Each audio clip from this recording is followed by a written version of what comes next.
पाकिस्तान से पंगा, भारत को महंगा पड़ गया। एयर स्पेस बंदी से अरबों डॉलर का नुकसान, मोदी हुकूमत की चाल उल्टी पड़ गई। आज भारत की जारहाना पॉलिसियों और पाकिस्तान दुश्मनी का खमियाजा अब खुद भारत को भुगतना पड़ रहा है। पाकिस्तान की कौमी सलामती कमेटी के हालिया फैसलों ने भारत को न सिर्फ सिफारती सतह पर झटका दिया है, बल्कि मुआशी मैदान में भी अरबों डॉलर्स का नुकसान पहुंचाया है। सबसे बड़ा कदम पाकिस्तान की फिजाई हदूद की बंदिश। पाकिस्तान ने अपनी एयर स्पेस इंडियन रजिस्टर्ड तैयारों और इंडियन कैरियर्स के लिए बंद कर दी है। इसके बाद भारतीय एयरलाइंस को तवील रास्ते अपनाने पड़ेंगे। फिजाई सफर महंगा होगा, परवाजों का दौरानिया भी बढ़ेगा और मुतादिद फ्लाइट्स को डाइवर्ट किया जा रहा है। इस बंदिश ने भारत को आलमी एविएशन मार्केट में एक उभरती हुई मंजिल के तौर पर जो मुकाम मिलने वाला था, वो खाक में मिल गया है। भारत के साथ साथ अफगानिस्तान को भी मुआशी धचका लगा है, क्योंकि अफगान एक्सपोर्ट का बड़ा हिस्सा भारत तक पाकिस्तान के रस्ते पहुंचता था, जो अब मुकम्मल तौर पर बंद कर दिया गया है। इस फैसले ने भारत की खिते में तिजारती बालादस्ती के ख्वाब को चिकनाचूर कर दिया है। आज जबकि भारत में नफरत, तासुब और अकलियत दुश्मनी का बाजार गर्म है,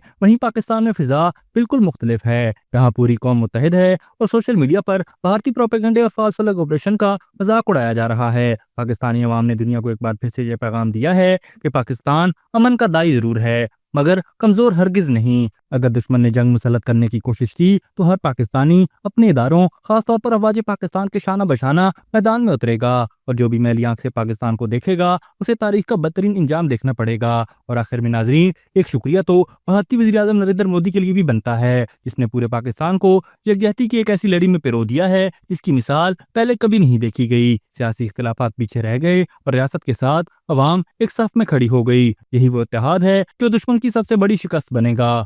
अभी तक के लिए सिर्फ इतना ही। मजीद दिलचस्प और ताज़ा तरीन खबरों से आगाह रहने के लिए हमारे चैनल इस्लामाबाद इंसाइडर को सब्सक्राइब करना मत भूलिए। और अगर हमारी ये वीडियो आपको अच्छी लगी है तो इसे लाइक कर दें और अपनी कीमती राय का इजहार नीचे दिए गए कमेंट सेक्शन में ज़रूर करें।